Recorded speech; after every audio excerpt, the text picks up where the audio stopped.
we came to the last station, which supposed to be Krakow. Everything that they sold us was Krakow. The Jewish people of Krakow, they are waiting for us to help us. This is why we need also money to exchange the money from Greek drachma to zlotes. How they say in Hebrew, lo dubim velo yar, nothing, absolutely nothing. There is no light. The doors are open. The only light we have is trucks with open lights. There was not such a thing like a station or what we call rampa, where the wagon stays with this kind of a block where people can go and go out. Nothing, absolutely nothing. In between, I was in Poland 36 times. And people thought that I'm nuts because Jewish people in general, especially the Polish Jews, they never believed that we, Jewish people from Salonika, we were in concentration camp. With the number in the army used to say, well, you were also in there. Absolutely no one knew and no one wanted to know that the 96%, I repeat, 96% of the Jewish population of Salonika never came back. From my family, the only one.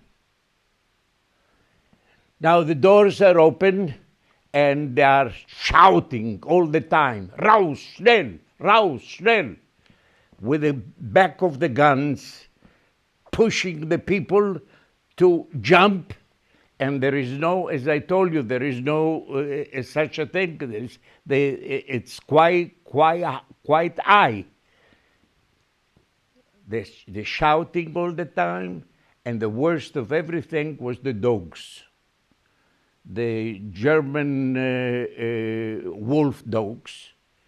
They were ready to kill any Jew. This is where the selection took place. In an empty area. Today, this place is called the Jewish Station. The selection took place. This was the night that I saw the last time in my life my father, my mother, my sisters, and I remained with my two brothers. Why? Because the need of manpower. My brother who got the medal, he was 23. My oldest brother was 25. Then I had three sisters, and I was the youngest one in the family. Now, this night, the selection which took place, they took my father, they took my mother with my sisters, and for a few minutes, my father was together with the men. In other words, my two brothers and I, and one of the SS men came, took him, and threw him together with the older people. This, as I told you, this was the last time I saw my family, except the two brothers. Everything is empty. They took everybody. Those people who were unable to walk, this is why those trucks were there waiting for us. I will never forget, there were steps, wooden steps, made specially that they can be easier get into a truck. And so to make them easy to get into track, there were steps. We remained, my two brothers and I, we remained down. Everybody left. They took them, those who took by truck and those who went by food. And they started to tell us by Dolmetscher. Dolmetscher in German means the translator, who spoke to us in Greek. Some of them, they spoke in Ladino, that we are going to go to another camp called Auschwitz. This, I'm talking about Auschwitz I, the one with the light, with the name Arbeit macht frei. Yes, this is where we got in, 5 in a line, 5, 10, 15, from the day I went to Auschwitz till the day I was liberated in Bergen-Belsen, 5. 5 is the number, because it's very easy to count. 5, 10, 15, 20, and so on. So I remained with my two brothers. Auschwitz first, the one where they count us, and the number 10, this is not barracks. We are not talking about barracks. We're talking about buildings with 2 floors, with second floor up. This is supposed to be one of them. 10 is where all the women have medical experiments. We, as I remember, we were in block 8. Block, again, is this building with red bricks. My two brothers and I. Now, we are newcomers. The only language we speak is we speak Ladino, which is Spanish, Jewish, and the Greek. And the older people, like my brothers, they know also French. The people who told us where we are and what is this place were Jewish people from France and from Belgium. They speak French, and the second language of the Greek Jews in Greece before the war was French. So my two brothers knew French. I had less than 1 year French, but I was young. I could get things quick. 3 important things happened to the Jews of Salonika. Number 1, the weather was against us. I was born 500 meters from the sea. The sun is shining almost all the year around. And here we come, 12, 15 degrees below zero. And we are with a pyjama. I call it a pyjama. I'm sure you've seen in Yad Vashem the kind of a uniform. This kind of a uniform I wear for 2 years. In the beginning, we were 3 together, my 2 brothers and I. The only thing I want to tell you, Samuel, the second brother, the one who got the highest decoration, you know Shimshon HaGibor? This was Samuel. He was everything. He was tall, he was beautiful, he was athletic, he everything. And he was the first one to go to be a Muslim and to be selected to send to crematorium. Now, in the beginning, we don't know. We thought that those people are crazy, telling us that they are burning people. There is a special place called Sonderkommando. We thought those people are absolutely crazy. slowly we start to understand that what they told us is true. I will say that about 3 months before when we came to Auschwitz number one, this was the beginning of the hand. In other words, I never saw my brothers anymore because there were many commandos. Commando means a group of workers working in all kinds of works. So this is where I lost my brothers. I was taken to another commando. Samuel was taken to another commando. Sometimes at night, we used to try to find each other until I never saw them anymore. And I remain all by myself, and I'm only 15 years old. There are people who are helping us. There is no doubt. Salonican Jews help Salonican Jews. We had no other choice because we are the only ones who speak this language. If not, are going to help. Who is going to help? Primo Levi, when he arrives in 1944, together with Elie Wiesel from Hungary. Elie came from Hungary and he came from Italy. He believed that Greek Jews, and you remember, is almost a year after. He came in 1944. We are there 1943. And he says in his book, and he says that the Greek Jew, he finds some Greek Jews who do business in the camp. What is business?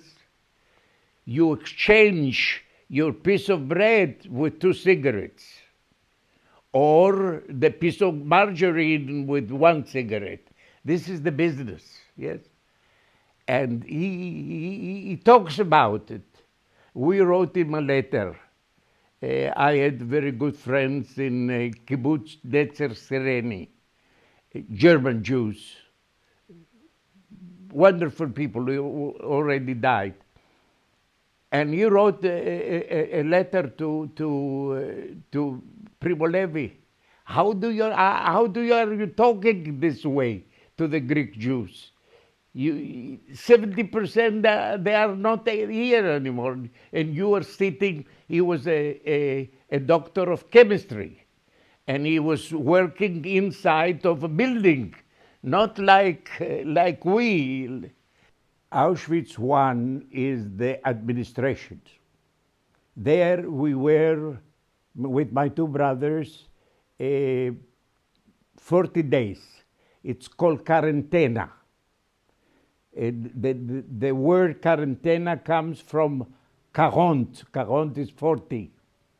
When we arrived in 1943, around Pesach, then they started to build the 3rd concentration camp, which was Auschwitz III or Buna. The name Buna comes from the raw material of synthetic rubber. And the prisoners called it Buna, but the name was Auschwitz number 3, IG Farben. Okay? This is what you wanted to know. Now, we walked from Auschwitz I to Auschwitz III. And we were the first ones. The Germans brought prefabricated barracks. We unload the prefabricated barracks and built what is called Auschwitz number 3. We, the Greek Jews from Salonik, those who remain, yes? So everything was against us. The language was against us. The Polish Jews did not believe that we are Jewish. How can be a Jew who does not speak the Jewish language? Meaning Yiddish, yes.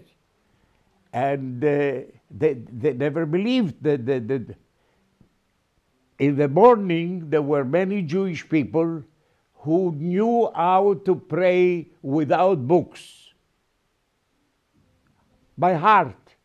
They started to hear, those are also Jews, but they're different. Their physiognomy is different. The color is different. They are stronger than the other.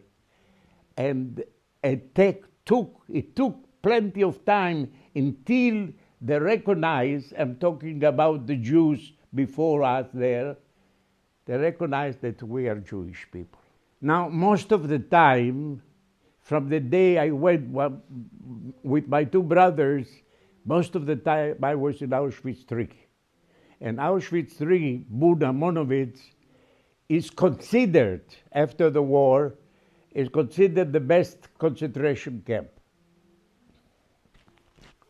And since I was alone, and people, some of the Salonican Jews had pity on a young boy. And it happened that in 1945, we are the March of Death.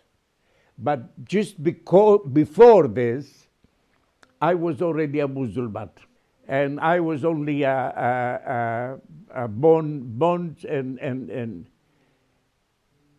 and the third number of the concentration camp, the commandant was the German SS, which was Schwarz, and then there was a Polish who worked together with the Germans. The second, number two, and number three was a Jewish man from Czechoslovakia, and he was a professor. He knew German better than the Germans. And in one day, one evening, he saw me that almost the next day or 2 days after, I'm choosing to go into not to the crematorium, first to the gas chambers. And we had the number in the jacket, shirt, and another number in the pants and a tattoo. He did not speak to me. I saw that he had a little booklet and he wrote. We went to work the next morning, and when I came back, they called my number. They called my number, and I did not do anything wrong.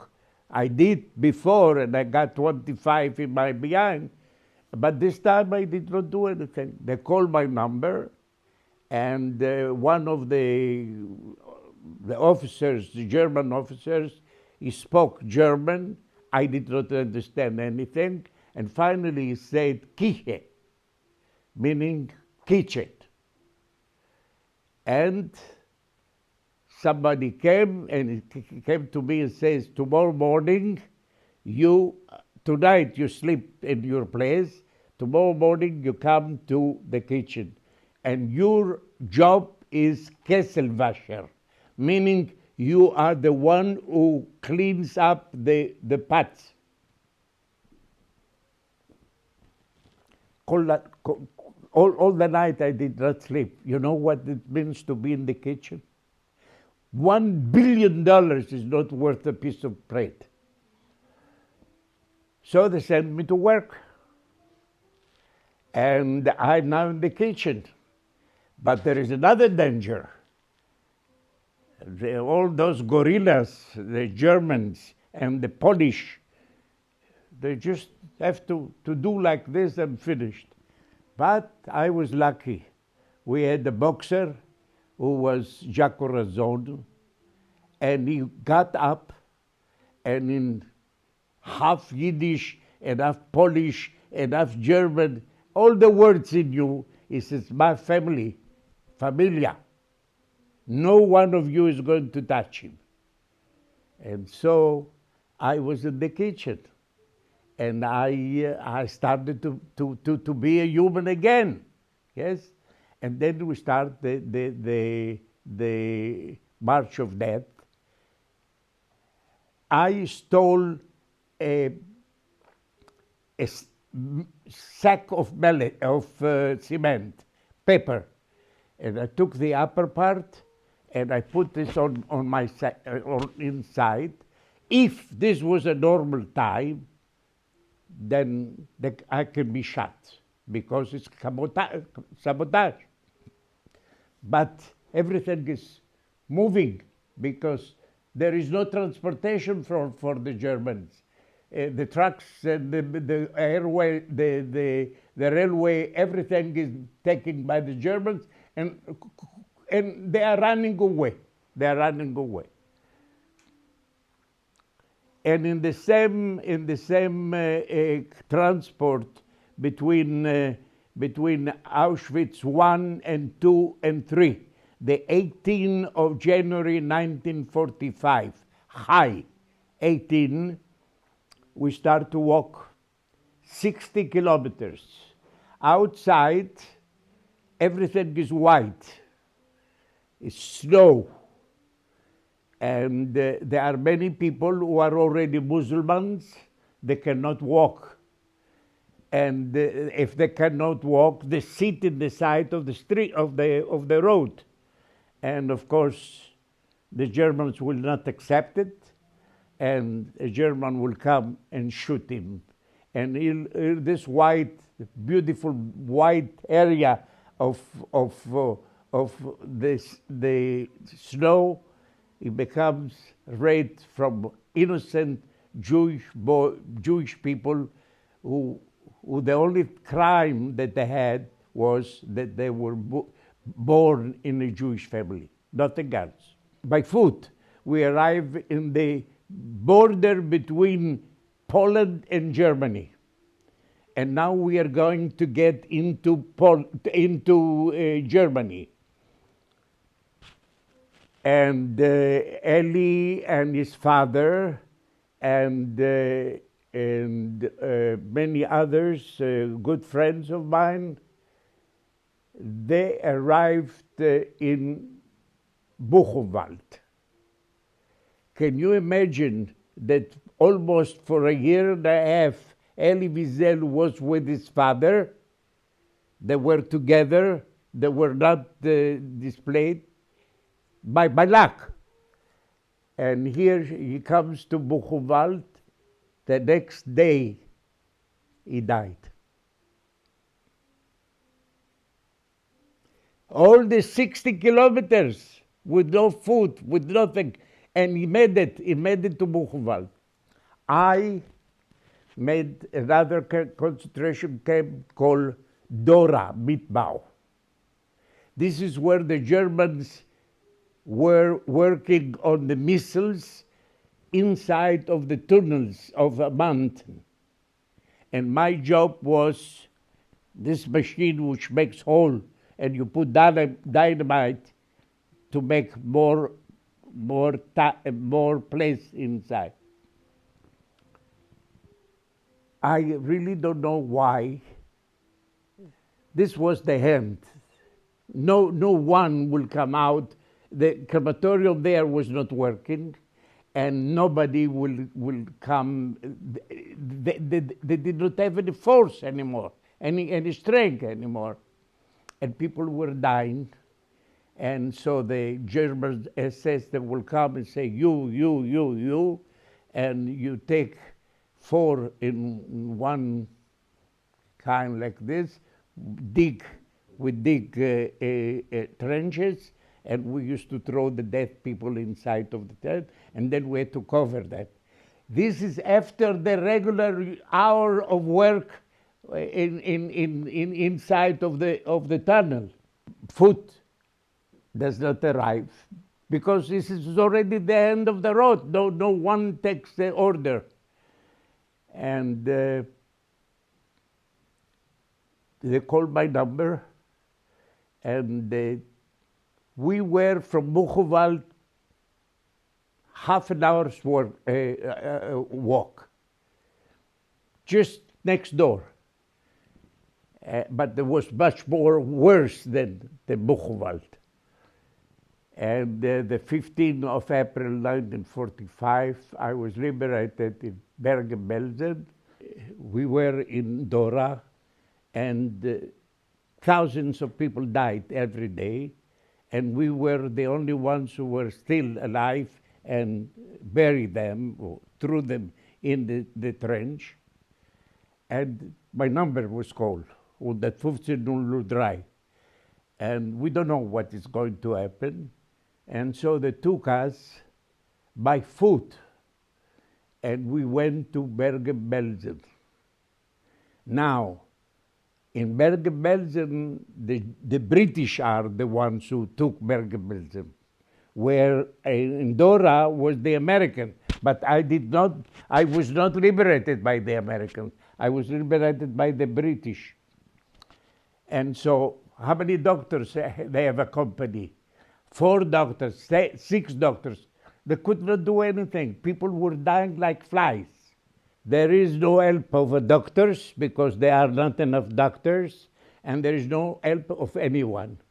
Now, the barracks that were buildings, like in Auschwitz I, buildings and barracks.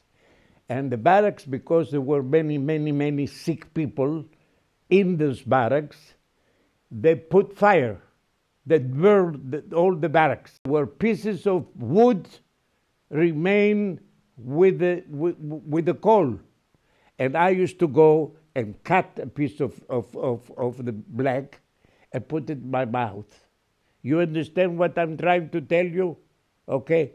And this, psychologically, it helped. And I used not to run to the bathroom. There was no bathroom. All of it was a bathroom. Another boy who died in Detroit, Michigan, also from Salonika, a good friend of mine.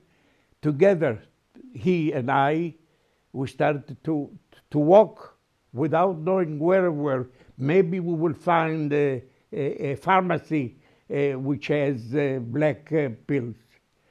And without knowing, I moved from the British zone to the American zone. Germany was divided in 4 different zones.